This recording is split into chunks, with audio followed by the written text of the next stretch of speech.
Good evening, and thank you all for being here tonight. It's a lovely night, and I'm sure you all have other places to be, but I'm really happy that you're here tonight because Metro needs you. We need your advice, and we need to hear especially from Mr. Hume. I also wanted to thank Portland State for hosting us here tonight. I'm Carlotta Collette. I'm a member of the Metro Council, your regionally elected government. You may not know this, but we have the only elected regional government in the country, so I think it's a fairly unique role, and a big part of our role is handling the trash for the whole region. And as we come to decision time in the next couple of years, we really want to be taking another look at how we deal with garbage region-wide, what we throw in, what we throw away, what is away anyway. How do we deal with this everyday stuff of our lives? I've felt for a long time that if not now, in very near future, we'll be mining our landfills for all the stuff we've thrown away. But in the meantime, I want to hear from Mr. Humes. Really, we're going to be making some decisions, as I said, and we're going to need your input. And what I particularly like about what Edward Hume does is he makes all of these very technical issues, and this is not his first book that you're going to hear about. This is actually his 12th of 13 books, right? And he's working on another one now on transportation, which I can't wait to read about because that's another one of our major subjects. He's a Pulitzer Prize winning writer, and he's the kind of writer who makes really complex technical stuff really interesting and really accessible and compelling. And that's what we need people to understand, is that your garbage isn't just something you throw away, but it's something that you interact with every day. And we at Metro interact with it every day in a very big way. And the way that he can talk about it and write about it gives us all information that helps us make sure we're doing the very best thing with our garbage. I didn't realize this. It's our biggest export is our garbage. I mean, that's a really sad thought, unless we're getting a whole lot of money for it and it's going to some really good use somewhere. Really, that's the biggest thing that we export is pretty scary. Ed has studied what goes into our garbage, where it goes, how much we pay for it, not just with dollars and cents, but also with the environment.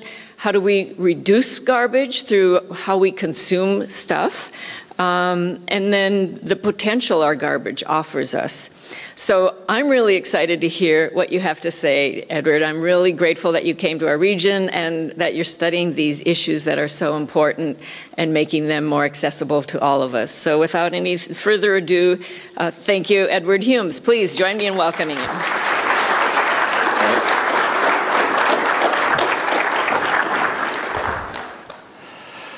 Well, I'm so appreciative to have been invited to do one of my favorite things, which is talking trash. Love the title.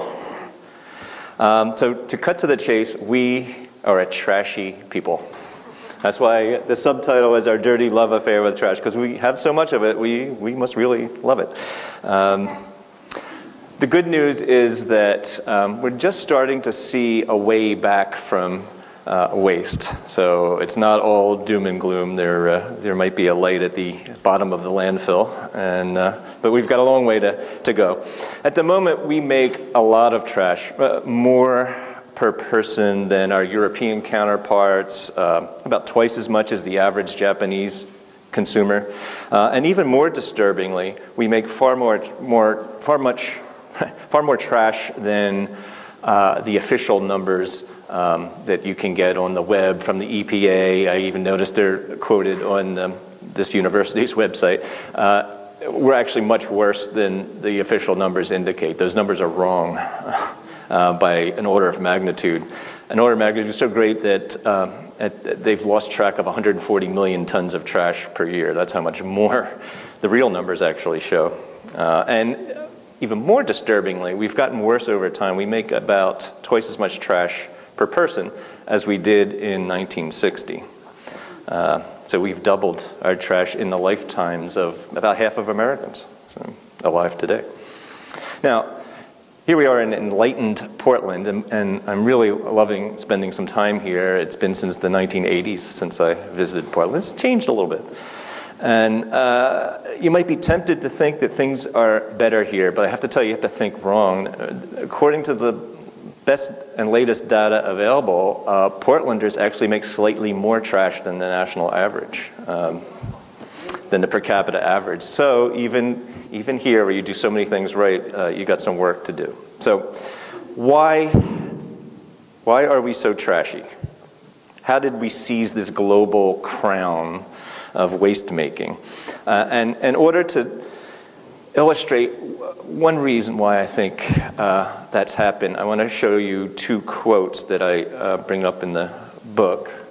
The first, I want you to think about this. J. Gordon Lippincott, the father of corporate branding, in 1947 said, "Our willingness to part with something before it is completely worn out is a phenomenon noticeable in no other society in history.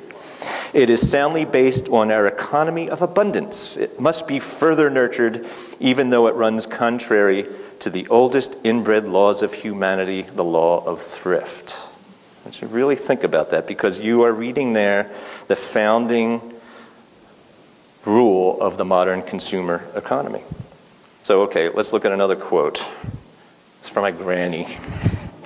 It's from the epigraph at the beginning of my book. "Waste is not exactly a sin, but it is rather stupid." Now, my grandmother, Margaret Maggie Humes, who survived famine, weathered the Great Depression, drank her whiskey neat, and taught me how to play poker at age 7 by taking my money every time till I learned better. And this was her wisdom. She lived a life of thrift. She reused everything. She saved everything. And because that was how she learned to behave, because it was a matter of survival. She was very poor in her youth. And though her views on waste were mostly aimed at the peas that I left on my plate, her wisdom has greater application, I think, and wider application. You know, thrift being pretty much the opposite of waste. And it was embraced by a majority of Americans. A thrifty life was how most people throughout history had to live. Not out of choice, but out of necessity. It was a survival thing. And then, along the time when Mr. Lippincott made this formulation about the value of waste, it was right after World War II. It was a time when you can excuse people for feeling that there was nearly limitless abundance. I mean, here we were, the one great power that actually emerged relatively unscathed and stronger than when we entered World War II. Of course, the idea that we had unlimited resources made sense then. It felt that way. It seemed that way. We were the last big power standing. And so you had the best and the brightest minds saying, how can we extend that? How can we use the industrial capacity we've created to grow even more and become more prosperous? And it made perfect sense. We've got to throw out our old stuff, even perfectly good stuff, and buy new stuff. I mean, that was the key ingredient of the consumer economy. Now, Lippincott was a brilliant man. I say he was the father of corporate branding. He was hired by corporations who were in trouble to raise their image. And this was years after the statement I quote here, but he was hired by Eastern Airlines, who had faced a lot of complaints about its noisy jets. He renamed their fleet the Whisper Jets. That was their branding. Eastern flies the Whisper Jets. He worked for a gasoline chain called Citizens Service Oil Company, and it was renowned for its poor service. It was a mess. People hated it. He renamed it Citgo. You know, you go in and get your gas and you go. It was rebranding. He was hired by the Navy, which had just set forth with a new fleet of submarines, the first nuclear submarines, the Nautilus class, and they were extremely cramped. The sailors would get extremely claustrophobic inside these submarines. He was hired to redesign the interiors in order to convince the sailors that they were more spacious than the Nautilus submarines were. He redesigned them and made them appear spacious. He was the master of making things appear to be something they are not. And this is the man who made waste into a virtue rather than a vice. It was going to power our economy of abundance. And his view won. Grandma's thrifty view lost. We have been living that dream ever since. We throw good things away so we could buy new stuff. That's what we do. There's one unfortunate requirement in Lippincott's vision. It depends on a world where the well never runs dry, where no insult we inflict upon the air or the water or the land can't be absorbed. We could do that endlessly. Oh, that's what abundance means. Waste could be, in that world, a limitless source of prosperity.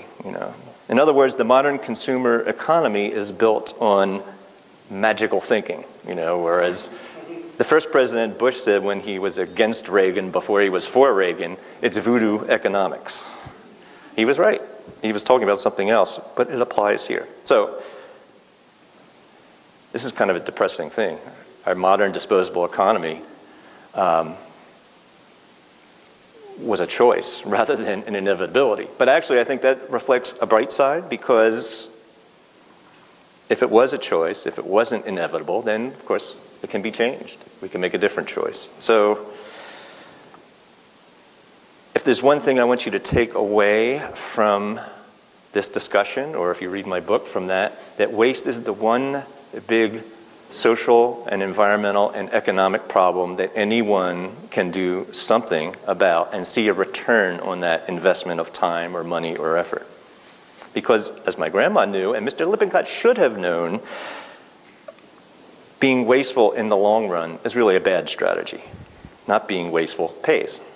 So when I have talked about garbology, mostly on college campuses, sometimes in community organizations, and the three questions that always come up, or three questions are very common. Why write a book about trash? Couldn't you think of something better to write about? And I always get asked that. It's a good thing I think I want to discuss first. But the second question is, how big a problem is trash? That's not as easy to figure out as I initially thought it would be. And I'll tell you about that in a second. And then the third part, the most important part, is what can we do about it? What can I do about it? Some parts of the country, it's why should we do anything about it, or what's in it for me? And those sound like different questions, but actually the answer is the same for both of them. It's actually the flip side of the same question. I live in, I don't know if you know California, I live in Orange County, California. I get that question. Why should I care? Zero waste, wouldn't that mean a zero economy? We are really, many people have bought into that Lippincott idea that we need waste. So anyway, first, why did I write about garbology? I'll keep this part brief. My two previous books had environmental themes. One was called Eco-Barons, and it was about environmental visionaries. One of the main characters was a fashion magnate who founded both the North Face and Esprit. Became a billionaire, sold his interest in the company, and now, with his wife, has single-handedly preserved more rainforest and habitats than anyone else on the planet. And just spending his money for that. That's pretty cool. So I was looking for stories like that, inspiring stories. The second book was a story about one of the men I met while working on Eco-Barons, and I decided his story would make a book on itself. He was a river guide who became a sustainability consultant back in a time when that was not a lucrative profession, and people thought he was crazy for doing that. And his first client was the CEO of Walmart. And their unlikely partnership, you laugh, actually made the business case for sustainability safe for corporate America. And it changed the world. For all the evils you might ascribe to Walmart, in that one instance, they did something important and something that has value. So that was the subject of that book. Now, when I was doing that research, whether I was talking to people about species protection, forest preservation, the business case for sustainability, the same thing kept coming up as the core problem: waste. Whether it was wasted energy, whether it was the stuff coming out of our tailpipes, which is another form of waste, whether it was the things that were getting dumped in the land or on the ocean, waste was the core problem. And people from all sides of the question kept saying, if we could do something about waste, we could solve a lot of these other problems. And the great thing about waste is, it's rarely a partisan issue. If you frame it as waste being the physical manifestation of our wastefulness, well, who can be for that, right? It's something that can be a uniting sort of issue. And it turns out that trash really is the biggest thing we make. As you heard in that introduction, it's also one of our leading exports. Be a lot of empty containers going to China after they're emptied on this side of the ocean if it wasn't for the trash that we put in them. I'll tell you more about that in a minute. As big as trash is, though, it's very hard to see clearly. So the mission of Garbology was to help people see their waste more clearly. So it's the biggest thing we make. You know, I was inspired while working on this because I went to the largest working landfill in America called Puente Hills. I call it Garbage Mountain. You can see that little subdivision? That's not a little subdivision. That's a big mountain of trash. And I got to hang out there. It's only 35 miles from my house, so it wasn't a bad drive. And actually, landfills are really fascinating places. And more about that later. This is an interesting part of the story. Colonel Waring, who designed the drainage and lake system inside Central Park in New York, was hired to clean up the legendarily filthy streets of New York City at the turn of the last century when Teddy Roosevelt turned down the job. He became police commissioner of New York instead. That required some cleaning the streets of a different sort. But Waring was a genius. He became the father of modern sanitation. Check this out. Not only did he clean up the streets with this army of street sweepers, but he issued these cards for all the households on how to sort the recyclables. He had the first recycling sorting operation. Guess what? He had trouble getting people to do it. But he tried really hard, and they reclaimed a lot of metals and materials and sold it and financed his operation through it.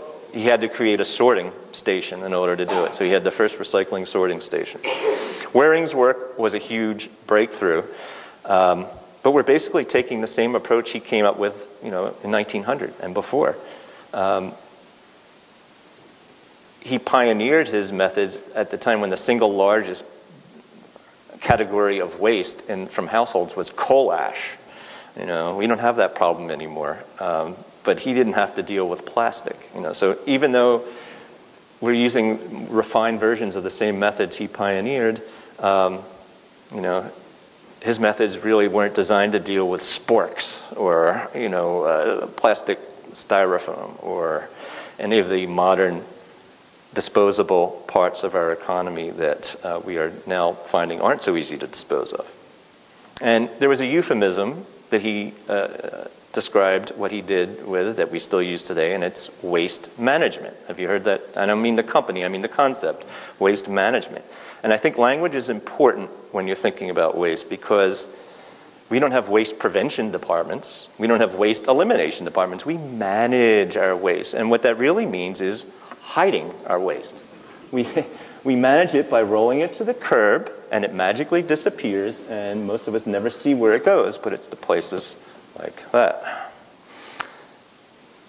Most American towns, I believe Portland is one of them, correct me if I'm wrong, there's people in the audience who can, but the way we charge people for waste collection makes waste one of the only commodities there is that no matter how much you make, it will cost the same for you to have it hauled away. No matter how much or how little you put in the trash can. In most communities, it's the same charge. Think of the incentive that creates. I know where I live, we have a recycling bin, we have the old catch-all trash bin, and we have a green waste bin. If you don't sort it out, nobody cares. Nobody says anything. They don't charge you extra. You could sort it or not sort it. And so that question, what's in it for me, really comes into play. A lot of people, may seem strange to you, don't think they need to make the effort because they don't see any return in it. So I thought it was important to tell the story of where our waste goes, what it looks like, and what the way back from it might be. And again, I can't stress how important that part of the story is because look at this. That's their trash for a year. The Johnson family, that was one of the characters in my book. And they saved, by altering their buying habits, 40% of their household expenses. So she told me that right after they came back from Hawaii. She said, we couldn't afford that before, but now we can. Not being wasteful pays. And Bea Johnson really knows how. So how how trashy are we? That's the question number 2. I chose to begin my book with a family of hoarders, the Gastons. Mr. Gaston was a chemist, Mrs. Gaston was a teacher, but as they grew old and infirm, they became kind of shut-ins, and they also developed a habit of accumulating stuff, including their trash, because they couldn't bear to part with it anymore. And eventually, the Gastons were trapped inside their house by the material that they accumulated in there. There's the Gastons. That's what their house looked like. I don't know about the cat part. Apparently, they collected those. You see the picture of the Gastons in their younger years. That door next to them that's piled high, that's the garage. It's floor-to-ceiling trash. So their house was almost that bad when they were finally found. They had to be excavated by a rescue team, near death. They did recover, barely. Now, why would I write about these hoarders? What does this aberrant kind of behavior have to do with us? Who could accumulate so much waste? And the answer is, we all do. The amount of junk, trash, and waste that the Gastons generated in the time it took them to fill their houseway is completely normal. They found about 5 to 6 tons of trash inside their house, accumulated between 2 and 3 years. It's exactly the average amount of trash. If you hoarded your trash, this is what your house would look like too. 1.3 tons a year. That's what the real figures show the average American generates. 7.1 pounds of trash a day. Or across a lifetime, 102 tons. That's how much trash the average American is on track to create. A little bit more here in Portland. This is not the official story, as I told you, which is more like 4.4 pounds a day. That's the EPA comes up with that figure. And in fact, I thought those were the accurate figures when I started this project. I originally was going to call it the 64-ton story because using the EPA numbers, that's how much trash we'll make in the average lifetime, 64 tons, not 102. This is how the EPA lost it, 140 million tons of trash. Let me show you some numbers here. These are the most accurate numbers and as most recent numbers I can find at this point. It looks at 2008. This came out, I did this research in 2011. I wish I had more modern numbers to show you, but the differential remains the same because the EPA is still using the same flawed method to calculate its trash. The real figures, based on what is going into landfills, which weigh our trash as their business model, they know how many pounds of trash they take every year. 389.5 million tons total waste stream. 269, almost 270 million tons landfilled. Look what the EPA says our landfill, 135 million tons. They're missing some trash there. That's because they don't measure a pound of trash in order to figure out how much trash we make. They do a survey of manufacturers and find out how much stuff gets manufactured in America.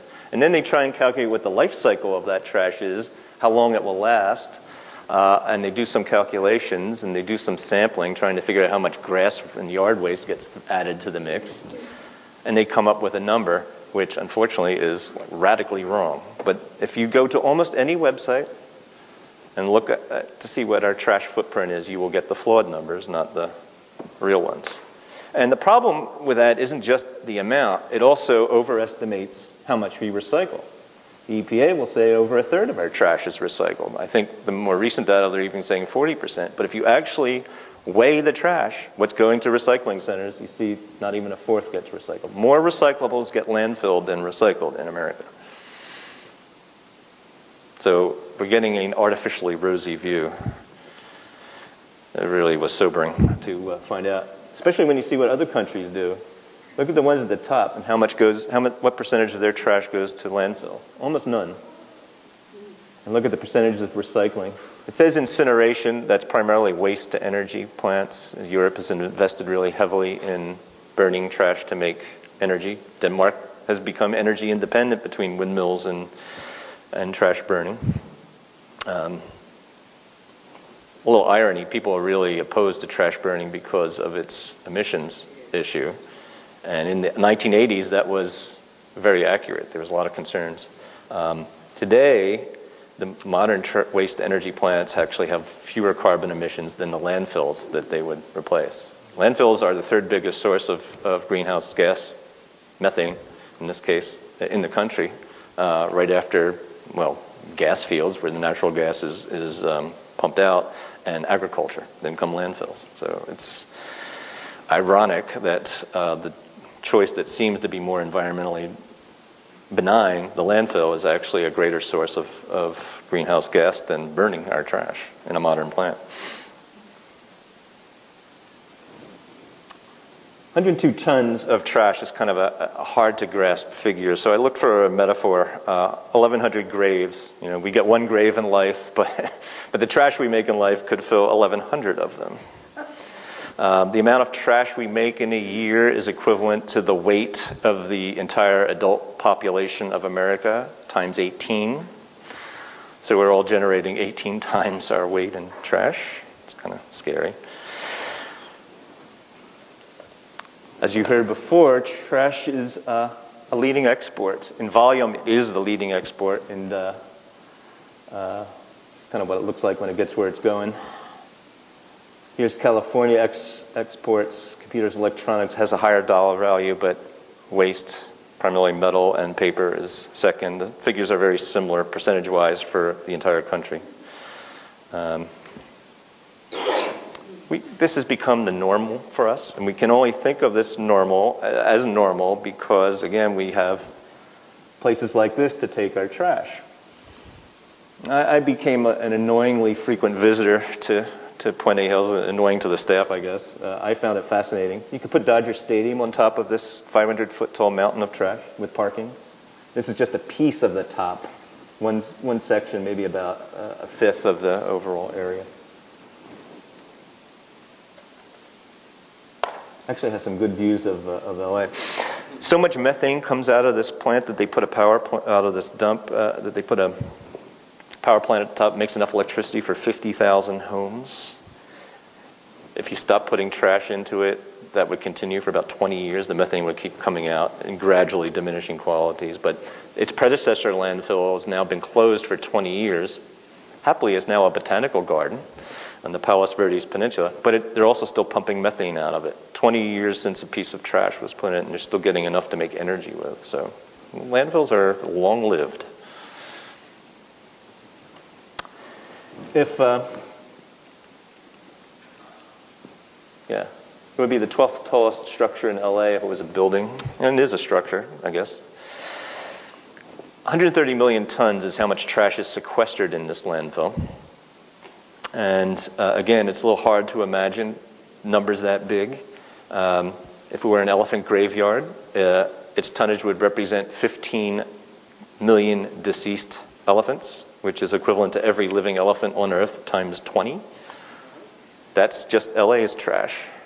Now, if you multiply this mountain by 3, this garbage mountain, that's the national output of trash for a year for all of America.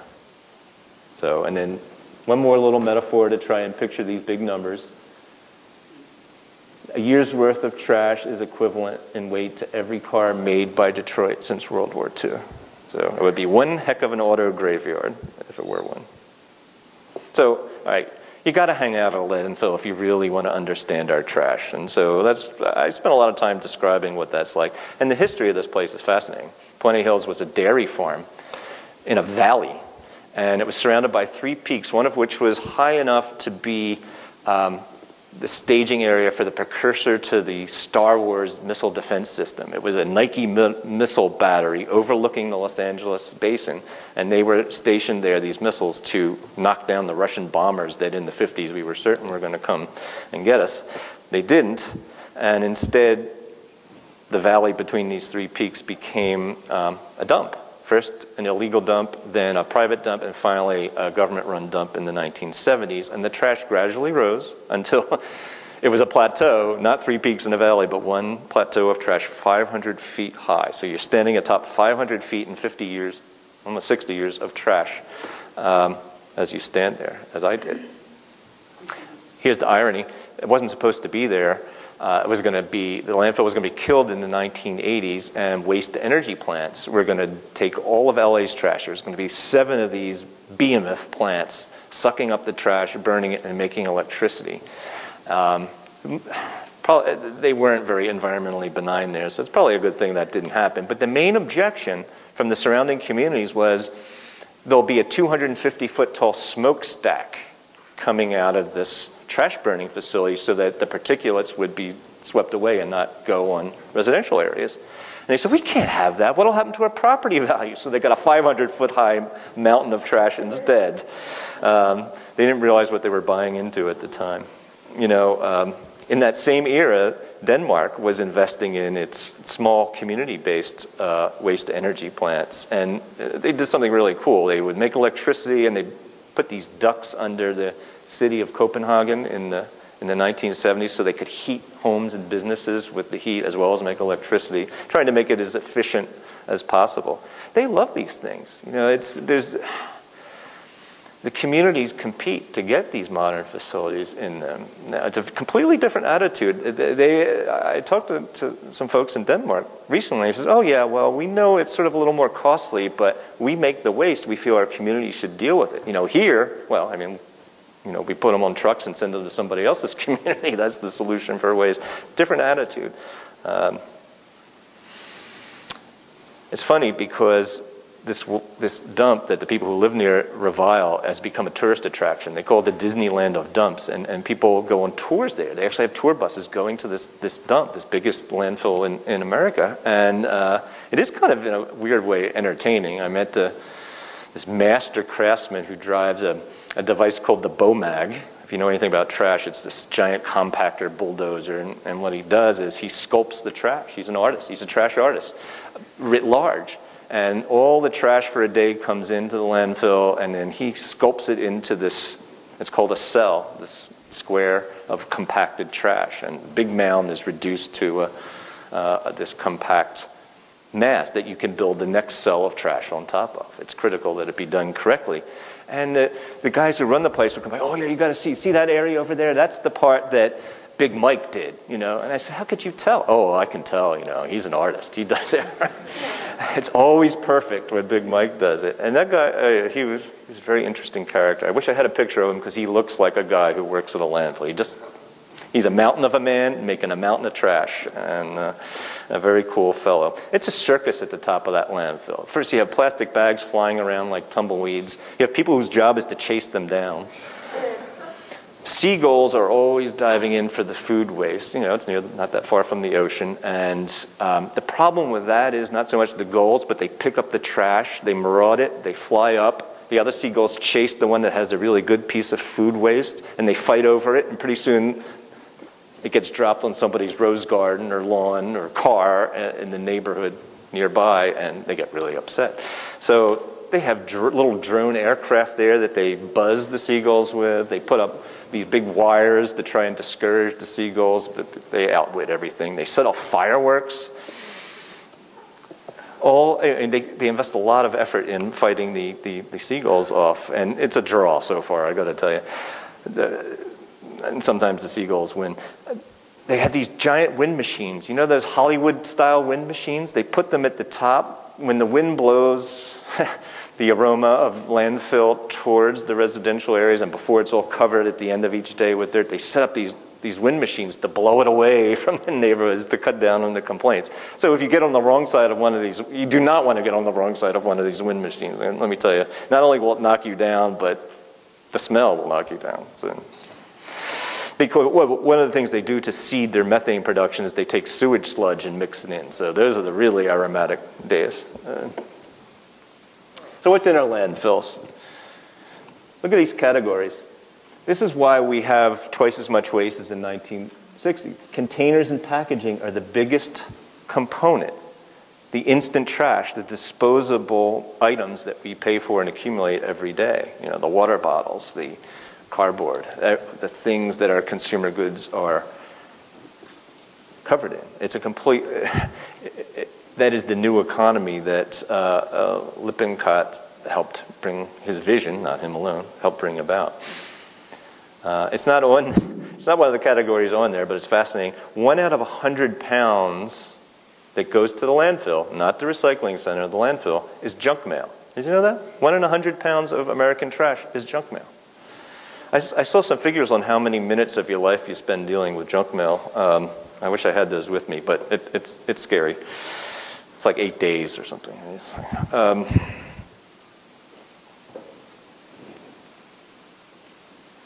Before I get to the junk mail, I did want to show you waste evolution. Here's the coal ash on the left, that blue bar. Obviously that goes away. But look at the growth between 1960 and 2000 in products. And a majority, not all of it, but a large portion of that increase is the packaging and containers and plastic, which was a negligible part of our trash in 1960 and now, of course, is a very huge component. But here's the junk mail. There's this artist program you may have heard of at the dump in San Francisco. That's a week's worth of junk mail in the Bay Area. Just a portion of it, actually, to make this. And you could see the bales of it all behind him. He specifically asked for junk mail to make his tree as a statement. I thought that was pretty cool. Now think about junk mail. It's subsidized. It gets an artificially low postal rate, cheaper than you pay to mail a letter. And it's subsidized again because who cleans up the junk mail? Do the people who mail it have to come and pick it up? Do they have to pay for the cost of picking them? No. Taxpayers, government, and consumers pay a double subsidy for junk mail. It's a very undesirable product. I mean, please, hands. Who wants junk mail? Anybody? You want it? Maybe you've taken some steps to try and slow or stop it, but the fact is that it's an incentive in place to create a wasteful product. And then we have made it advantageous to send this wasteful product to us and take up space in our landfill as a matter of policy. And if only this was the only example of an incentive to waste. Sadly, it's not. Our economy is riddled with these perverse incentives. Another one is the way we charge people for waste collection. We don't charge them less, except in a minority of communities, if they make less trash, and we don't charge them more if they make more trash. Again, a perverse incentive that we don't really think about. Now, people always ask, well, what about recycling? I mean, isn't that the answer? And my feeling about recycling, and I think this is the accurate perception of it, is it's better than nothing. But that's the best thing you can say about recycling, because the economics of it stink, except for aluminum, which is infinitely recyclable and very advantageous. It's more economically desirable to have recycled aluminum than freshly mined aluminum. But other than that one material, it stinks. I mean, plastic bags. You have a ban here now on plastic shopping bags in supermarkets. The plastic bag makers hate that, and they complain. But we're 100% recyclable. Well, yeah, in theory, but in practice, about 5% of plastic bags get recycled. Most recycling centers can't handle them. And it's the kind of trash that gets away. It's blowing all over at landfills. Some places put up fences to kind of restrain them, and then they put it back and they blow away again. And it contributes to the plasticization of our oceans right now. Plastic bags being one of the many constituent parts of the plastic waste finding its way into our waterways. So recycling is also efficient. It's never 100%. When you recycle plastic, about 10 to 15% of the material gets left behind, so you still have to send that to the landfill or burn it or do something with it.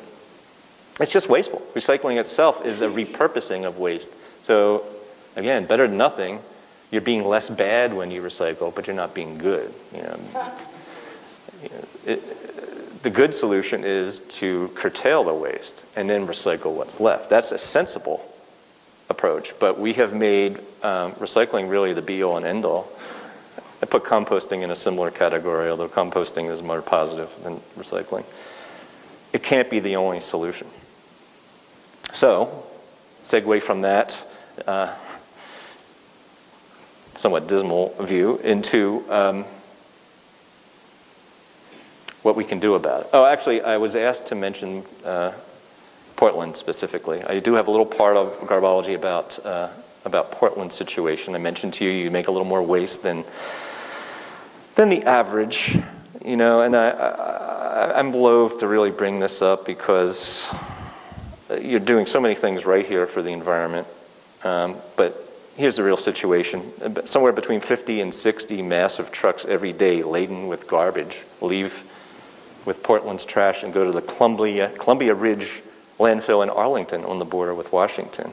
That's a truck of trash about every 24 minutes, setting out on this over 300-mile round trip to the landfill and back. Diesel trucks hauling garbage long distances, then depositing them in distant landfills, which are, as I mentioned, a major source of greenhouse gas, is not the greatest model for a sustainable city to adopt. And there's a lot of reasons why that's happened, but I mentioned this because Portland has a way to go on the trashy side of the equation when it comes to the environment. And actually, Metro is now planning its own way back from waste, who invited me to speak here and encouraged me to mention these things about Portland.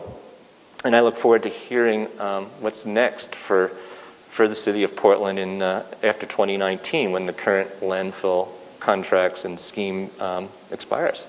So I think we may hear something more later today about what the way back for Portland might look like.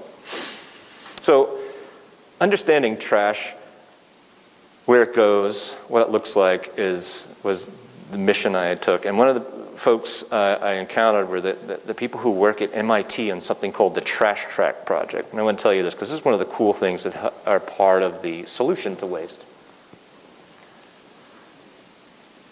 What they did was they cannibalized cell phones and they put little computer chips and transmitter chips inside trash and then put it back in the waste stream to see what would happen to it. And it's fascinating because nobody had ever done this before. Companies and government agencies have focused on the supply chain, how things are brought to us, but the removal chain is completely opaque.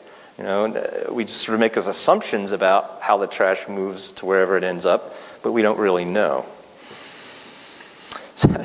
The results were rather disturbing. A lot of it goes where we expected it to, but all too much. I mean, they were watching electronic waste that was supposed to be recycled domestically heading on the boat and out of range somewhere across the ocean. We know where it ends up in undeveloped countries that then suffer with the toxicity we're inflicting on them. They tracked a pair of sneakers that traveled the distance of several marathons before they landed at a landfill that was within a few miles of where they were initially thrown away. The odyssey of printer ink cartridges to a recycling center was fascinating. One that they traversed the country not once but twice, across the continent, back, and then across again before it finally landed at a place that could recycle it, the correct place, in Florida. And the carbon footprint on that printer cartridge by then was an order of magnitude greater than anything could have been recovered from recycling it. It was shocking. Green-minded recyclers who thought that they were doing a good thing, dropping this printer cartridge in the bin, they would be horrified to learn that they had an environmental disaster attached to their seemingly good act. So what the MIT study shows is just how fragmented our removal chain is and how vital it is to really keep track of the system for moving our trash to its end result. No one had ever thought to check that out before. I mean, that's how heedless we are about what we throw away. We throw it in the trash can or the recycling bin and just hope for the best. By the same token, I got a list of all the recyclables that aren't recycled in New York City that people put in the recycling bin. The plastic forks, oh no, they don't actually get recycled. The styrofoam food containers, oh no, they don't actually get recycled. All the things people think are being recycled and putting in the bins aren't. Very depressing.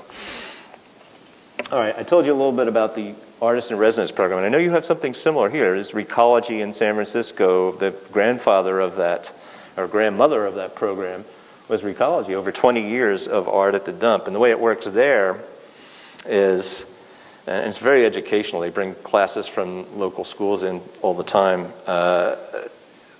3 artists will get a stipend to work at the dump every day for 3 months. And all of their art, the medium, everything has to be found at the dump. Also their tools, their brushes, if they're sculptors, whatever they sculpt with, the paint that they use, all of it must be recovered from trash that people have thrown away. They can't sneak in their favorite, art stuff. And what they come up with is pretty amazing. Andrew Jung did a life-size Humvee. Those are particles of styrofoam he recovered, you know, cups and plates. And we have Suzanne Husky. There she is sorting. That's what she had to wear. All the artists had to wear, and happily wore it. She built these emergency shelters out of scrap that she found at the dump. And my favorite was the reenactment with trash puppets and marionettes of Dante's Inferno, which was a highly lauded performance. It's on YouTube, check it out. Oh, and then Lauren DeCosio, who I spent a lot of time with, she's a seamstress, and she made sewn three-dimensional soft sculptures of objects she found at the dump. But when she got there, she was freaked, you know, because she wasn't allowed to bring her sewing kit. And she has like a seamstress professional quality sewing kit. What am I, you know, how am I possibly supposed to do my art? And the outgoing artist said, don't worry. If you need it, it will come. And within a week, she had not one, but two professional class seamstress kits. Every kind of thread, every kind of cutting implement, racks and needles, everything she needed. And of course, what happened is that, my guess, somebody's grandma, who was a seamstress, a sewer, died. Or actually, somebody who wasn't anybody's grandma because nobody claimed her stuff. And it got taken out and cleared out and thrown in the dump. You know, one person's treasure becomes the next person's trash if we're not careful. And that's where the materials like that came from. The stuff that was thrown out in the dump, every tool, every kind of implement that these artists need, they found, and in fairly short order. And that is the real lesson of the Artist in Residence program, that we are throwing away treasures every day. It's not all dirty diapers and, you know, food scraps. I just spent the day watching what was incoming both in San Francisco and at Puente Hills. I saw immense, trailer loads of food being dumped every day. Some of it canned food, some of it fresh food that was a little bit spoiled. I saw milk being dumped. I guess it was out of date. Whole pianos, beds, mattresses, furniture. Some of it not in such great condition. Some of it looks like you could have sold it if you wanted to, but nobody wanted to be bothered.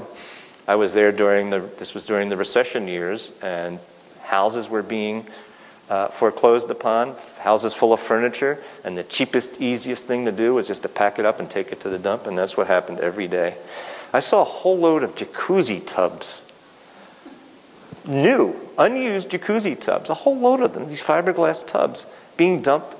And that one I had to ask. I wasn't supposed to talk to the dumpers, but I had to ask. Oh, it was last year's model. It was last year's model. Now, that is the physical manifestation of wastefulness. So, okay. I mentioned Walmart. This is real, okay? Everybody wants to believe everything Walmart does is evil, greenwashing, whatever. The company deserves much of the criticism they get. They have reduced their landfilling, actually it's now up to 86%. Now, do you think they do that because they like being green? Well, it's a nice side benefit because they could use some image improvement.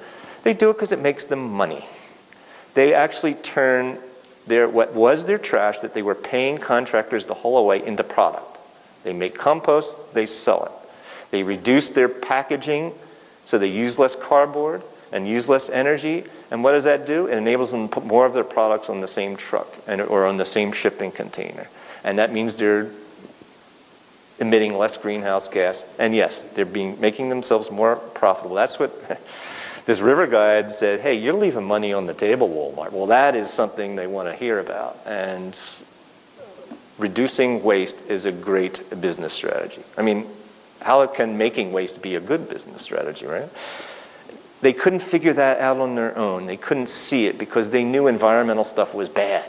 It was a cost. It was a risk, you know. But they got an outsider with fresh eyes, and now they're ordering their suppliers to make less packaging and to be less wasteful. It's really kind of cool. I mean, it's the reddest of red state companies. If I was an environmental activist and not an author, and I wanted to convince dubious people about green policies, I would quote the reddest of red state companies, Walmart, and say, you know, they say it's good for business.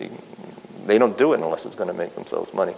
And it's all about the incentives, right? I mean, one of the really exciting things, it's very nascent, it's very small right now, but it's sometimes called product responsibility, sometimes product stewardship. I don't know, has anybody heard of this idea? More popular in Europe? San Francisco is looking at mattresses and box springs as their test case now. And what they want to do is say, product manufacturers, if you make a product that is wasteful and destined to be in a landfill, you have to pay for it, or you can't sell it here in San Francisco. However, if you incorporate it into your business model, materials that can be infinitely recycled or refurbished or made into new mattresses and resold, then we want you here and we will give you advantageous benefits to be part of our local economy. And the idea is to start with one product and to move on to the next. And it's a shifting of incentives. Right now, if a product is wasteful, consumers and taxpayers pay for it. It's a load on everyone. And the idea is, well, actually, we want those who make the waste in the first place, like the junk mailers, to be responsible for it. That's the philosophy behind this. And it could have a very positive effect, because if it's economically advantageous to take the waste out of the product you make, you will do it. It's really kind of pretty simple. But it requires rethinking our consumer economy in a way that is foreign to us, and apparently isn't so foreign to everyone. It's more commonly emerging in European nations. Some companies are doing it voluntarily. The Patagonia company says, hey, when you're done with whatever we make, send it back to us. We want it. And we'll do something with it, but it won't end up in the landfill. We promise you that. And I think that's very cool. It's a very nascent effort. Boy, if there's any community in the country that could make a go of that, I think we're standing in it right here, in my opinion.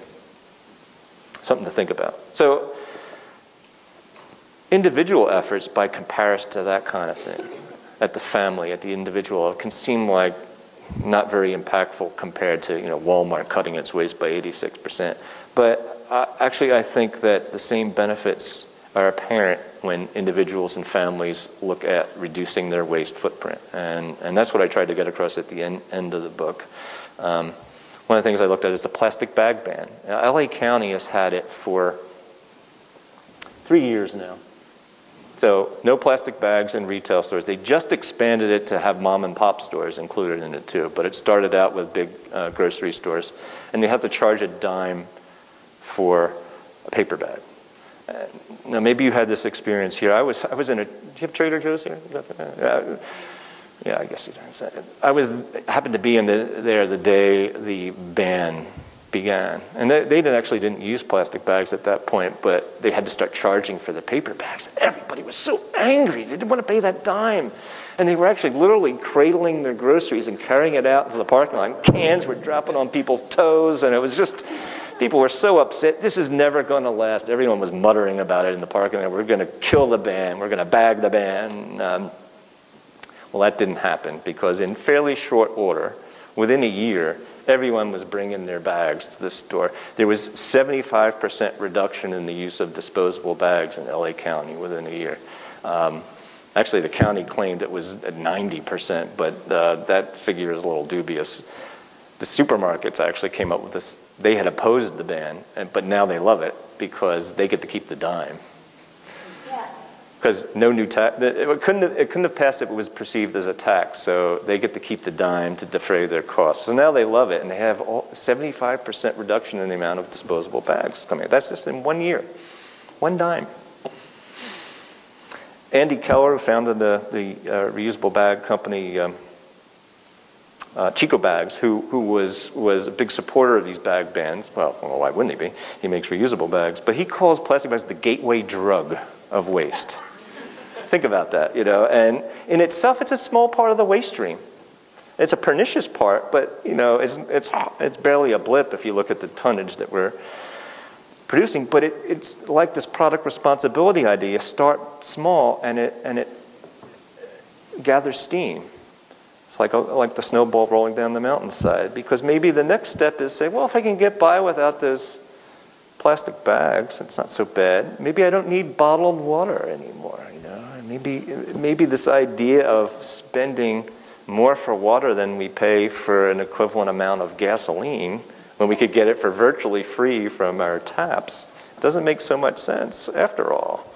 And then maybe we want to avoid the disposable forks or the styrofoam containers, or maybe we turn that impulse in another direction and say, I don't have to buy that thing new. That's what Craigslist is for, right? The reuse economy is the biggest waste killer we have going right now. If you don't like the idea of buying used stuff, call it vintage, and you'll pay more, but it's such an effective waste killer. And what's so cool is that it's younger generations that are embracing it most, the reuse economy, and its cousin, the sharing economy. There's trends now playing out that are very thrifty. We're going back to the future rather than wasteful. Very encouraging. Those are the values that the Johnson family extols. Bea Johnson and her husband and 2 middle school children in that picture. I think they're in high school now.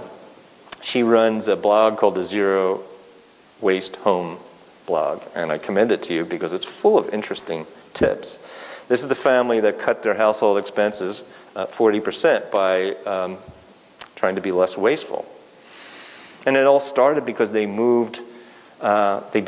They moved from a 3,300 square foot home to a 1,500 square foot home, and they really critically looked at all the stuff they had and realized they didn't really need or want a lot of it. And so they started to change their habits. So they have a specific approach. When they go, oh, here's our cupboard, the zero waste cupboard. So when you go and buy something, Bea says, first ask, is there a usable alternative to a disposable item?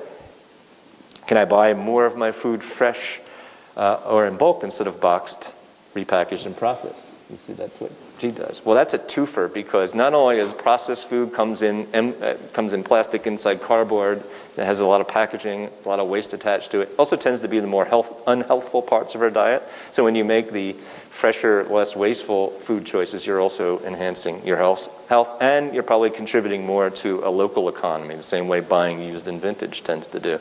Lowers the transportation footprint, which is another form of waste from our goods. I like this one. Do I really need this? Or, is no more recreational shopping in the Johnson household. Is this something I'm going to want in my house a year from now? Or is it going to be an heirloom? Or am I going to throw it out in a year? I think of when we first had our daughter, my first child, I think of all the crap I bought just because I was so excited to have a new daughter, a new life, and all the stupid toys I bought. I just wish I could run some of those decisions because it was a lot of stuff that ended up in the trash very quickly. And I think a lot of our buying decisions are impulsive, and what the Johnsons advocate is taking that impulsiveness out of our consumption because that takes the waste out of it a lot of times. So 40% reduction in their household expenses by observing these principles. After recycling, after composting, mason jars worth of trash. It's amazing. So, living proof that J. Gordon Lippincott's wisdom is not only crazy, but can be overturned by a thoughtful and conserving form of consumption. So, our trash can seem insurmountable, too big to deal with. I was at a campus, a high school in Los Angeles, talking about garbology, Palos Verdes High School. And we had this question and answer session, and this young woman, she says, we have all these new recycling bins on campus with lids on them, and I'm carrying my books, and I have my snack, and I have my cell phone, and I just can't pick up the lid and get the recycling. And it's so much easier just to throw everything in the trash can because there's no lids on those. And the recycling program is failing as a result. It's just too hard. And I said, okay. Now, we were just talking about perverse incentives and good incentives for wasteful and non-wasteful. I said, what would it take to get you to take the trouble to recycle? And she thought a minute, and she said, well, could we get a cookie? Can we get a cookie? So I looked at the principal, and I said, well, can she have a cookie? So pretty soon, when you were caught being good on this campus recycling, you got a cookie. And now the stuff is going into the recycling bin. And I just thought, okay, we're got this horrible 102-ton legacy of trash. And if you can change people's behavior for a dime, for a cookie, you know, maybe they're not so insurmountable as we might think. So, thank you very much. And by the way, nobody offered me a cookie, and I still came. So I think we're now bringing some other folks up. Yes?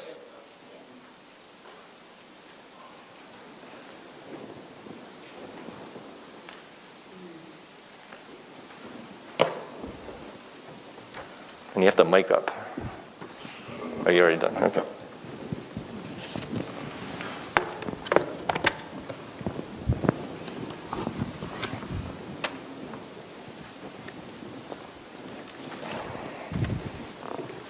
So how are we all doing? Need a stretch or anything? We good? We'll keep these a little brief. So my name's Eric Crum, and I'm the director of a research and service unit here at Portland State University called Community Environmental Services. And thanks, Ed, for coming. Hopefully we can tie some of the things that we're doing here with what Ed spoke about, and I'll try to keep the comments brief. But Portland State and the Institute for Sustainable Solutions here have really asked me to come talk about CES, Community Environmental Services, because we've really been kind of at the forefront of the backbone of a lot of the waste and recycling initiatives in this region. And so hopefully I can touch on a little of that history tonight and then give my opinion or thoughts on where I think we need to be going. So, that sound all right? Okay. So, Community Environmental Services is a pretty unique organization at PSU. We function very much like a nonprofit environmental consulting firm. So we take students, we're composed of undergraduates, graduate students, and PhD students from all across the campus, all kinds of different backgrounds, urban studies students, environmental management students, geography students, and we take them together and couple them with some management who are faculty at PSU, and we basically attack these waste problems and projects that are thrown at us. And being that we're nonprofit, we function fully off the projects that we bring in. And right now, we're working on over 21 different projects, and those range from private sector partnerships with companies such as Nike and Whole Foods, New Seasons, one of the regional grocers here, and also to the public sector. We have multiple contracts with the City of Portland, Metro, who thank you for hosting this talk. So we have this unique model that's been in place by utilizing these talented and creative students and placing them on actual, tangible sustainability problems, but mostly related with waste. And so when you see the motto of PSU that says, you know, let knowledge serve the city, that's really what CES does. And we've been doing it for a long time. So we got our start back in 1989. Actually, a group of students in a class with Dr. Barry Messer got together and were thinking about what could they work on. This is 1989. Back then, multifamily recycling was not even something that was thought of. Multifamily units, think of apartments, dense development. It's not your single family residence, a lot of people living in one space. And at the time, there was no program for it. They were just the forgotten group. We can't, multifamily units, they can't recycle those people, we gotta forget about them. And the students in the class thought, no, it's probably not true. Could probably figure out something to do. We could probably help the tenants understand what they can recycle and what difference they can make. And so, in partnership with Metro and the City of Portland, the class and Dr. Messer got together and got a grant to actually start implementing the first multifamily recycling program in the nation at the time. And this is in 1989. And CES has pretty much functioned on that platform ever since, where we're finding a problem either in the private sector or public sector and coming together with the students that we have working for us and actually trying to go out and solve it. So some of the things that we've been working on ever since then, we still have the multifamily recycling program at CES. We have students working on it every day, going out delivering resources to multifamily units. So for 25 years, we've been trying to impact that sector. With the city of Portland in recent years, in 2010, when they decided that residential collection of compost was something they wanted to tackle, they actually came to CES at the time. How can we develop this? What should the pilot look like? And we had students out there on the ground actually delivering the compost pails to people. Who all has a compost pail? Who all uses it? Okay. See, it works. So we were out there actually gathering the data on the ground, measuring the participation, and helping the city kind of work through their residential composting program. And we've also, for the past 10 years, been stationed out in a partnership with the Port of Portland. And during that time, there's Port alumni in here. And during that time, we have helped basically develop, manage, and maintain their entire waste minimization program. And that is now expanded port-wide. We're stationed out at the airport. At any given time, we have 5 to 7 students working on figuring out their waste issues out at the port. We've actually increased their diversion rate up to 30%, which, if you consider the millions amount of traffic of passengers that go through there from different countries, different states, and we're still able to actually hit that threshold, I think that's really impressive. And a lot of that's been driven by the students that are working on the projects. And then for 15 years or so, we've really helped kind of identify and assess what is in our garbage. You were touching on that. What is in our landfill? We do material assessments where literally our students will go, we'll go to your building, we'll take all of your garbage, we'll hand sort it. It's disgusting, but it's fascinating. Not all of it's disgusting, actually. Some of it's actually really interesting. And we'll sort it out into these 20 or 30 categories, and then we'll report that information out to the building or the commercial sector that we're working with so that they can actually baseline their generation. They can know what they're throwing away. They can know what they can recycle, what they can compost. And it's, you know, in doing those for 15 years, we found that that's a really impactful model. And by utilizing students at PSU to do that, it creates this very interesting kind of connection by, you know, they can take what they're experiencing in the academic world at PSU and really place it on these real world problems, get their hands dirty, literally, and then we're finding that afterwards they're getting employed and they're working for consulting firms. They're working for Washington County Solid Waste, City of Gresham. So it's this interesting kind of academic model that we're pretty excited about.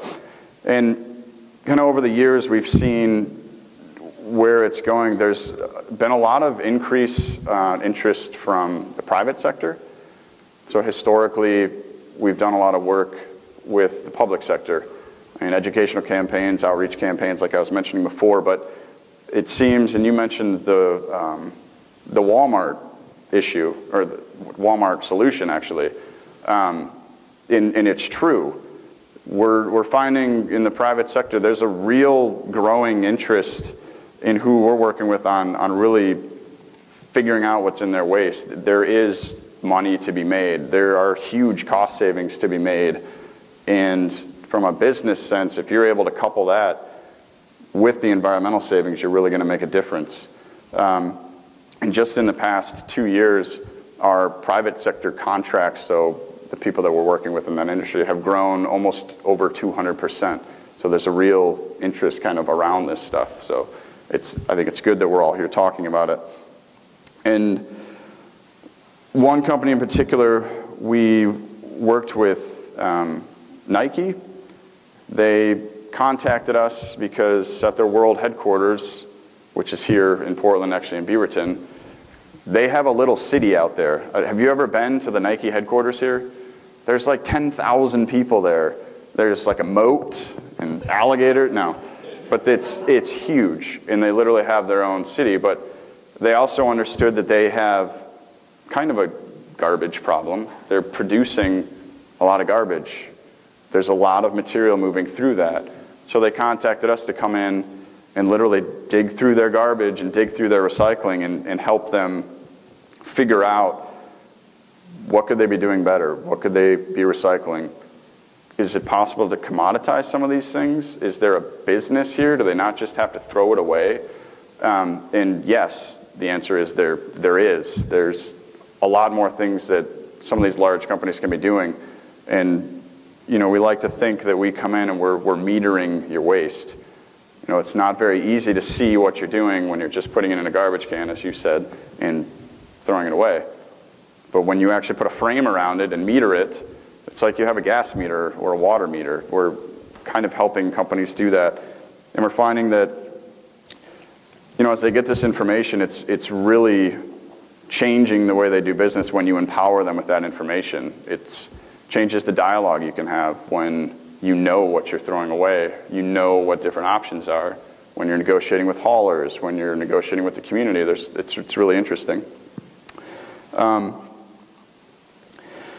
And then another project here, I mentioned we were working with New Seasons Market. Similar to the Walmart example, you know, we came in, our students, and assessed their entire material throughput of their organization. This was last year, 2013. And we found literally their entire operation was reaching the zero waste threshold, which is this number that's thrown around. And we can talk about that if you have questions about it later.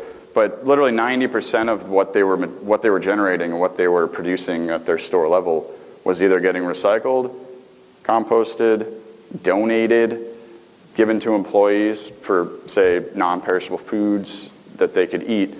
And that's a really impressive feat. And you know, we're finding that after they're able to baseline their generation and know that they're already at zero waste, they still want to come back and do more. And so we've been working with them on developing trainings. You mentioned the behavior change. That's key to a lot of this stuff. And the reward, the cookie, that actually works, and it works really well. You know, at our port project, we have over 40 different concessions and vendors that are in the port who we're trying to make participate in a composting program. Well, when you're not paying your garbage bill and you're trying to make money out at the port, why are you interested in doing composting? It's a perverse incentive. They're not paying for it. They just bring it down to the dumpster. But what we found with student-led research and CES staff working out there is that literally if you are in the back of a kitchen somewhere and they're prepping food and you see somebody composting something or putting it in the right bin and you reward them that very instant, we give them gift cards. And PSU does a similar thing. They did Caught Green-Handed, I believe, where if they saw you recycling, you got a water bottle. That stuff makes a difference, and it's through our organization has helped a lot of people with that, and it's very empowering to see students, you know, working on that kind of stuff and actually making a difference. So I think even though I mentioned Portland throws away more garbage than people, I do think that we're doing a lot of things really good, and I want to make sure that we all know that, because we've literally dug through tons and tons of garbage and have helped implement a lot of programs here in Portland, and we are doing the right things. There's organizations moving in the right direction, so I don't want it to all be, you know, gloom and doom, because it's not. I think we're on the right path. But, you know, in closing, I want to step back and think about the model that CES is kind of in the capacity that it functions in here, in that it's utilizing students and it's empowering them right now to make change. When you go through and dig through, they pile up garbage, you kick out a report, you give that to an organization, and they implement those changes, and then you go back and measure it again and it's less, that's huge. The climate impacts of that, methane gas being way more powerful of a greenhouse gas than CO2, it's something very empowering for folks. I actually came up through CES. I've been with the org for 6.5 years. I came in as an undergraduate student, doing field work, just digging through residential recycling bins looking for contamination. And came up through the process. And along the way, I got my tuition paid for, and I was getting paid. And I believe that we have something very unique here, in that CES kind of functions as this disruptive academic model where students are getting paid for real-world experience. They're getting their tuition offset. Some are getting it completely paid for to work on some of these projects. And I think having that bridge between the academic world and solving some of these private sector and public sector real-world problems is something that's needed and something that we're doing here and we need to do more of. You know, and in my opinion, I think that we really could leverage PSU and groups like CES to start expanding on those. I think we could be having a lot larger impact nationwide. In this region, you know, we've touched a lot of different things from the multifamily programs and the private sector. And if you did that, if you took a model like CES and placed it out at other universities and started expanding that regional impact and expanding that public to private interface and start solving these problems, I think there's a model here that could do that. And I think I would call it, you know, we're trying to say, let's build the waste core. Let's make more of these all over in different cities. Go to New York, go to New Orleans. We have a model here. So I think it'd be interesting if we could expand on that and keep pushing our waste agenda in the right direction. So I'm going to leave it at that, and I'll be happy to answer some questions once Metro has a chance to speak. So thank you.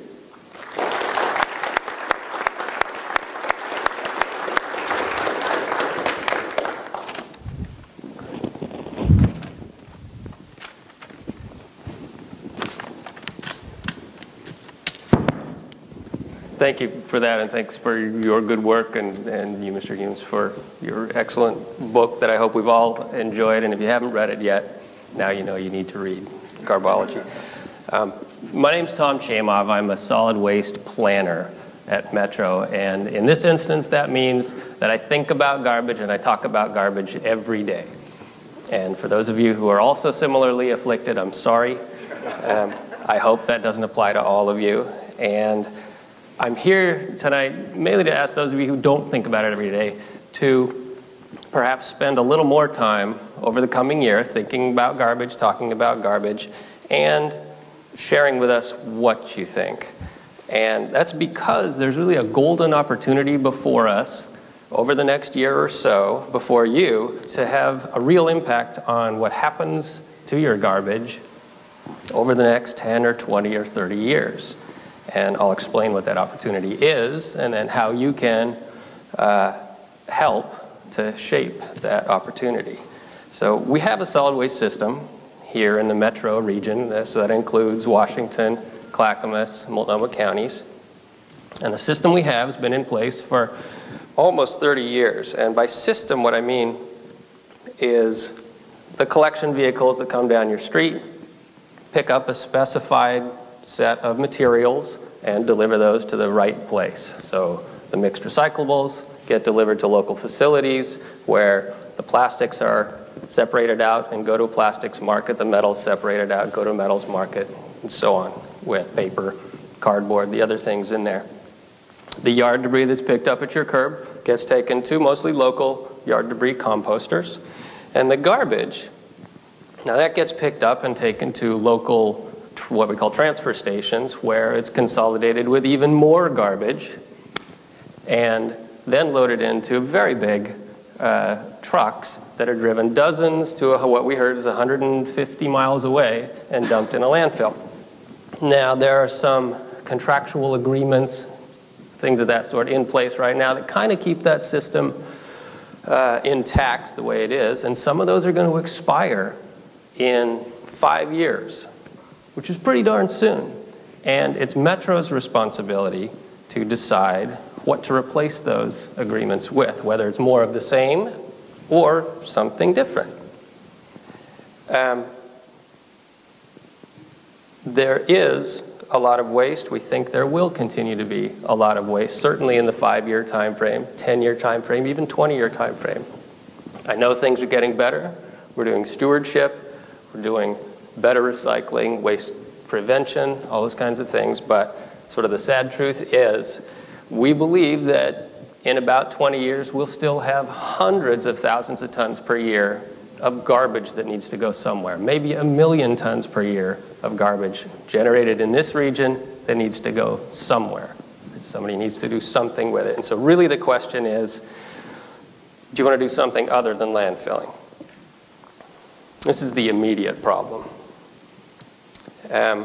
Some of the alternatives Mr. Humes talked about, and Eric talked about in terms of generating less waste in the first place, product stewardship or extended producer responsibility, sometimes we talk about. There are other things that can be done, transform that waste into energy, if you like a solution like that. There are some advanced mechanical sorting methods that we can do now that we didn't used to be able to do 30 years ago. Those really hadn't been invented then. And there are all kinds of other approaches one can take with this 1 million tons of garbage every year. Think of it as a portfolio of approaches. And our portfolio now is about 60% recycling of all the stuff we generate, about 60% recycling, and the other 40% landfill. There's a little bit of waste to energy in there, but it's really kind of a 60-40 mix. And the question is, do you want to change the weighting in that portfolio? With any change, there are costs, there are winners and losers, there are life cycle environmental impacts to consider. And Metro's planners right now are at the stage where we're trying to get our arms around some of that information and trying to summarize it in a way that will help Metro's elected officials make well-informed decisions over the coming 12, 18 months that could more or less affirm the system we have or change it dramatically. And what would help even more, and here comes my pitch and how you can help, is for our counselors to hear what you have to say about it. You can help our counselors make better informed decisions. And so that's really why we're here tonight, at least in my view, and why we've invited you and Mr. Humes. And you'll see this banner over here that says, "Let's Talk Trash." It's why we have this whole series of engaging the public that we call Let's Talk Trash. With events like this, we're trying to make the conversation about garbage more engaging. And thank you so much for your book, your timely garbology book, that does so much to make the conversation about garbage more accessible and more fun and interesting, frankly. So tonight, let me just implore you, please participate after I be quiet. And beyond tonight, continue to participate, stay engaged, please. Before you leave tonight, make sure you give us your email address. We will send you, I promise, infrequent email reminders, announcements about events that are coming. You can follow us on Twitter, at Oregon Metro. Friend us on Facebook, communicate with us through those media, attend more of these Let's Talk Trash events. There's more even next month. And to find out what all those are, you can visit the Let's Talk Trash website that's on the banner right down here. And we really do need to hear from you. I assure you that our counselors will hear plenty from people like me who think about garbage all the time. We really need to hear from people who maybe don't think about it so much, but who are thoughtful like you, and who perhaps, you don't think about it every day, but you do care about what happens to your garbage after you roll it to the curb and it goes away. So help Metro understand what it means to you to get the most out of your trash. So, thank you.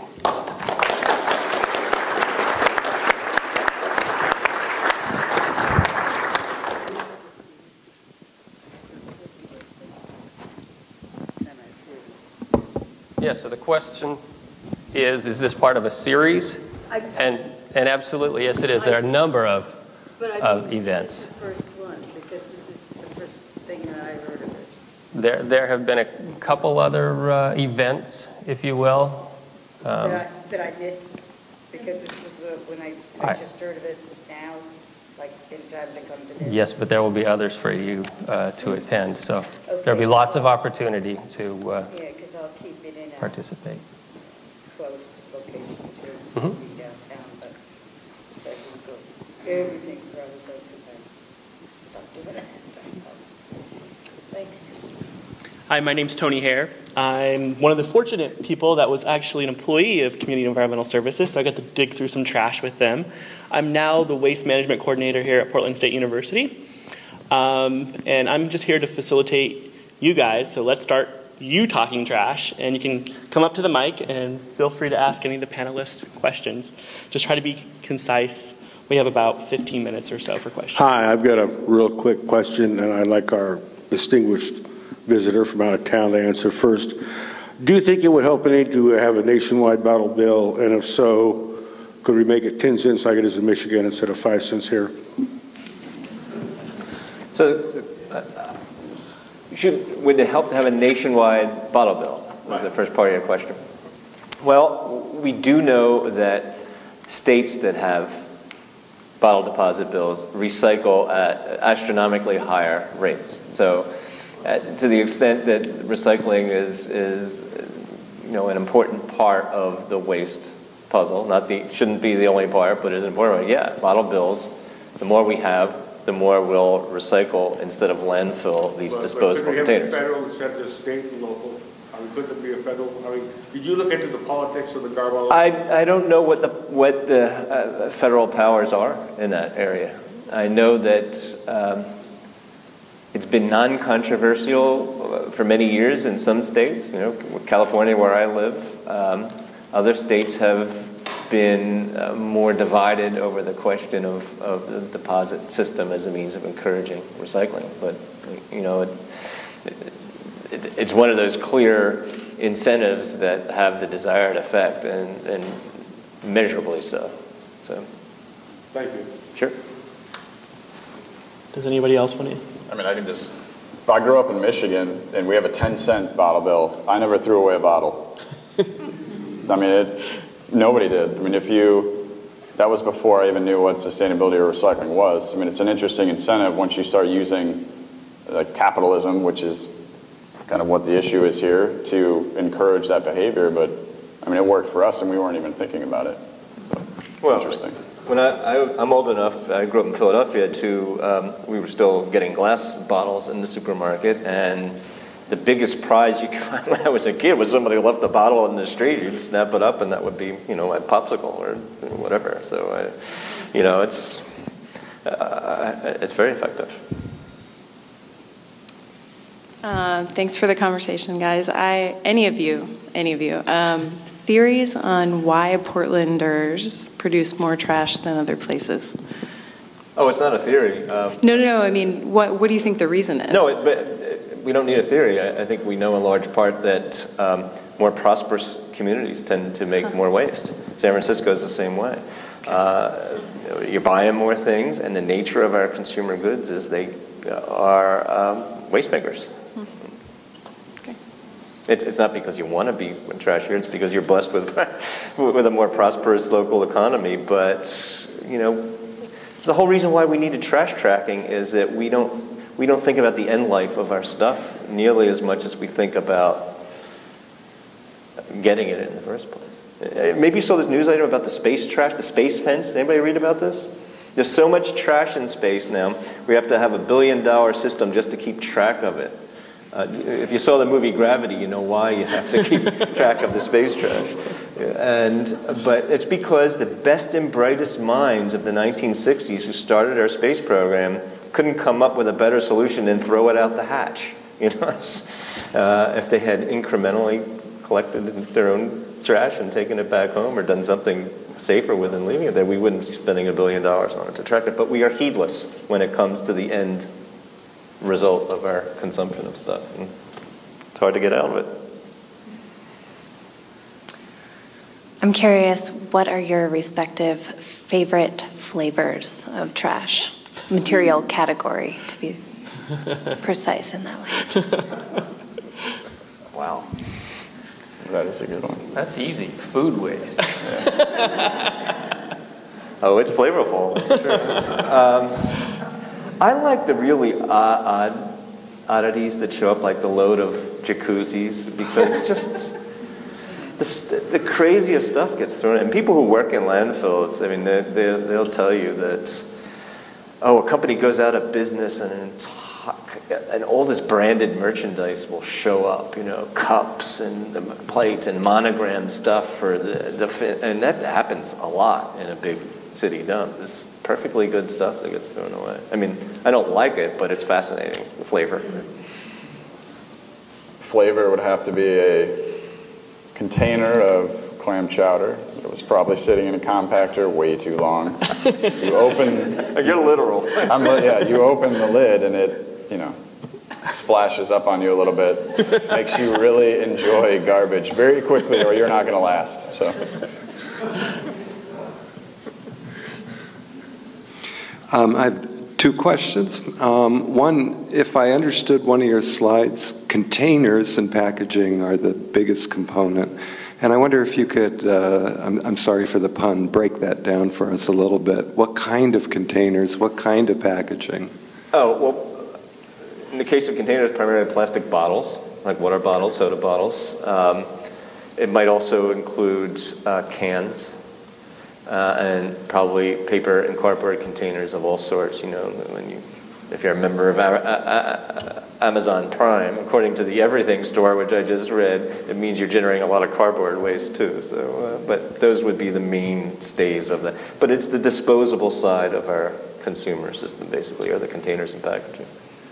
Okay. And my follow-up question, and it's for Metro, which is that.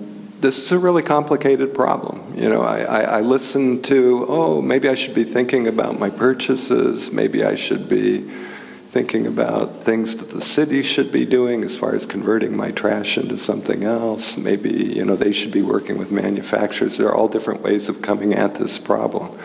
And so, I appreciate Metro. It's the Portland way to ask us all our opinion on stuff. But when it's a really complicated problem like this, more structure, more education for us. I just wonder, what does Metro imagine over the next year or two to guide us in thinking about this? Well, as I mentioned, we're looking at different alternatives, different ways to manage the waste. And for each of those alternatives, look at the cost, look at environmental impacts, look at what types of waste that process or that approach would handle and sort of what the inputs and outputs are. And we're trying to distill that down and summarize it in a way that's consumable, if you will, pardon that pun, to make it easier to compare among different alternatives. But because you're right, it's a great big hairball of a problem. And it is very tough to get your arms around it all. Hi there. I'm curious about, specifically in Portland, our commercial compost program, which has enabled us to, it seems like it was kind of a Band-Aid fix for our waste. And it sounds like, from what I've read recently, that we're having to actually end those compostable products that you get when you're out eating or at the Rose Quarter or at food carts, because there's just so much of it that our processors can't handle it. So I was just curious if there's any examples any of you know of, or if Portland has any goals of becoming durable, or if other cities have done that. It just seems like the things we love in Portland, like food carts, are just rampant with waste. And I don't know if there's to-go taxes or things like that that can fund it. I mean, Portland has a couple of unique things in place, like with the food carts. You're seeing durable, I think GoBox is a company that's in town that's doing you get a container, you bring it to the food cart, put your stuff in it, you bring it back, you get a token so you can use a container later, which is an interesting deposit system. I can't speak to other countries. I can give my opinion on the change. I think that the previous rendition of our commercial composting program that allowed for all the compostable materials was a Band-Aid. And I really support and encourage what Metro and the city have been doing by banning those products, because I only think that helps encourage more consumption and disposal. And it makes you feel good about doing it because you're composting it. That's not good.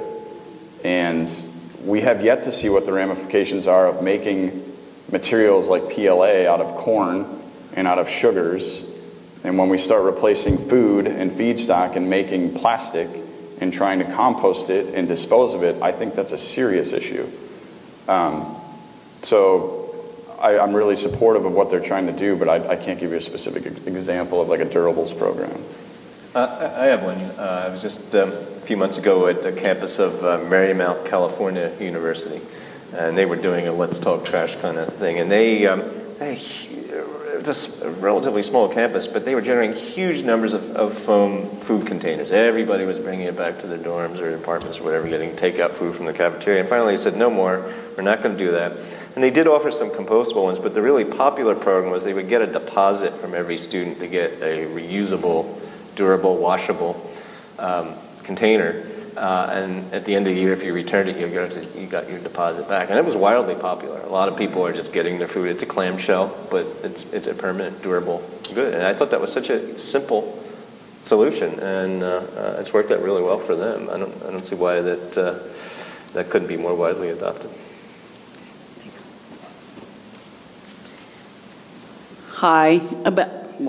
About 15 years ago, I had a little time on my hands, and I had the matrix of weekly garbage pickup. How many gallons was your container? What was the price? And I was sort of looking at the whole thing and thinking about it, and I started to analyze it and go, well, what are people paying per gallon? And I was outraged, because the bigger your can, the less you were paying. And I thought, where's the incentive here for recycling, which we did have at that time, no composting yet. And I actually called Metro, and maybe I talked to you or somebody like you, and they were so happy that I called. And they were so great to talk to, and they're like, yes, somebody's really thinking about this. And of course their explanation was, well, you know, it's really more about the truck driving down the street than it is about the mass of garbage that it picks up. So, I mean, eventually I signed up for the monthly pickup and, you know, that kind of thing. But even if it is about the truck driving down the street, couldn't we incentivize less garbage by, I don't know, maybe charging a flat rate per gallon? What do you think? Is anybody here from cities, from regulators who set those rates? My understanding of City of Portland now, at least, and I live in City of Portland, so I'm not that familiar with other cities, is that there is an incentive to use a smaller can. There is a slight incentive. A slight incentive, yeah. But if you do the per gallon. Well, it's hard to weigh everybody's trash, but well, about 25% of municipalities in America have pay-as-you-throw programs like that, so that if you get the smaller can, sometimes it's a small, sometimes it's a meaningful monthly bill difference than the people with the bigger can. It's cheaper to use the small can. But I don't know why everybody doesn't do that. But it doesn't scale. That was my... Well, in the city too, I mean, I don't know if it's getting all the way, but as they've implemented their weekly yard debris and composting pickup and recycling and switched to every other week, yeah. You've also noticed in the past 2 quarters your garbage rates are going down. Yeah, residentially. Yeah. That's been a nice feature. That's an incentive, and as we're increasing, even though we're still generating waste, we get that, but as we're increasing our composting and recycling residentially, we're getting rewarded by having to pay less for our trash service because we're producing less. Yeah, that's a good thing too. Yeah. Thanks. Okay, we're want to leave some time for Ed to sign books, so if we can just really brief questions we can get through. Okay, not so much a brief question, but in general, big topic, and this is a big question. Appreciate your minds on this, but how do we really address the dialogue that needs to happen about the true costs of our choices, our consumer choices? Definitely would love your thoughts on that. Well, that's a big question. Sorry. No, I think we're engaging in part of the solution right now. We're having this conversation. We're paying attention to waste. We're seeing some trends where communities are more cognizant that some of the choices they're making are negative. I mean, we've had now over 70 communities in California have imposed bag bans of some kind. That's been a hot button issue. So California has really sort of stepped out in front of this, but it's all locally driven. And you could say, oh, wouldn't it be nice if we just had a big federal policy? Well, that's not realistic. But when communities get engaged, it means that folks like the ones in this audience are engaged in it and spreading the word. Ocean pollution's been another hot button issue, and it's tied to the bag bans, but it goes way beyond that. And really good science is emerging on how bad what's happening to the ocean is. And there's a lot of misinformation about floating garbage dumps in the ocean. It's tiny bits of plastic that and communities are turning away, looking at eliminating products that have plastic beads in them, the exfoliating scrubs, major source of ocean plastic pollution. All those good trends are happening at the community level, the individual. So I think we're doing exactly what you're saying we need to do. It's happening slowly, but it's happening. I'd say, education and information are key in getting an informed and educated consumer to know about what these impacts are. And that information is not readily available. But what is exciting to me about that is that there is stuff emerging and there are things coming out that I think are going to help push us in that direction. And for example, Oregon DEQ has developed a tool where we can look at our everyday purchases and actually put a full life cycle footprint on them for, say, through like a carbon lens, right? And if you want to talk about impact on your choices, when we throw something away, we know there's studies out there that say at the end of disposal, if we're looking at things through a carbon lens, which I think is important with climate change looming and all the science coming out, that end-of-life disposal is about 2 to 5% of that carbon impact. All of the impact is upstream on how we make this stuff, how we extract the natural resources. And I think if we could create more of those tools where we see, I bought a notebook, what did I actually do? What was that full impact? And if we can get that out there, I think that'll actually make some changes. And we're seeing some developing in the construction industry where there's companies that are actually footprinting their concrete and their cement products and using it as a marketing tool. And I think that's really interesting.